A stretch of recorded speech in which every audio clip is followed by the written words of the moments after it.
আমরা বিগত 21 তারিখে আমাদের বাড়ির উপর যে ন্যাক্কারজনক হামলা হয়েছে রাত্রের বেলায়, আমরা এটার প্রতিবাদে এখানে সাংবাদিক সম্মেলন করছি এবং এই পর্যন্ত আমরা যে অভিযোগ দিয়েছি যাদের নামে কাঞ্চন ভূমি এবং তার ছেলেদের নামে, আজ পর্যন্ত তাদেরকে প্রশাসন কোনো অ্যারেস্ট করে নাই এবং আমরা কোনো প্রতিকার পাই নাই।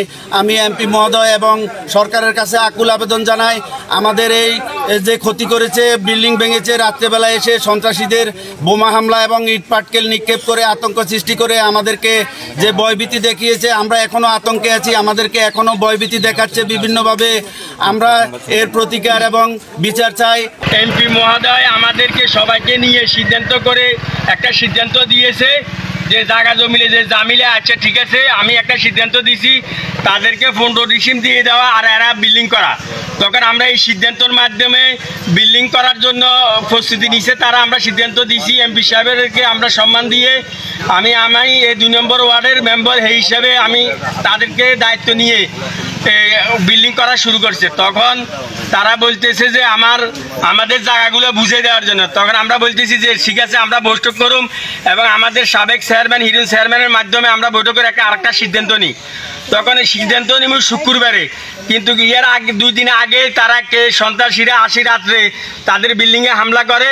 তখন আমি কাউন্সিলরে কল দিই, কাউন্সিলর বলতেছে তারা আমাদেরকে যে জায়গা দিব কছে এমপি মহোদয় সিদ্ধান্ত দিছে, তারা তো আমাদেরকে এই জায়গা দিতেছে না, তার জন্য এইগুলো একটা ঘটবেই। দেখলাম যে ইট পাকল পড়ে রয়েছে, তাদের উঠালে কোনো লোক নাই এবং দরজার আঘাত, বিল্ডিংয়ের ভাঙতেছে, আবার শোনা যাইতেছে।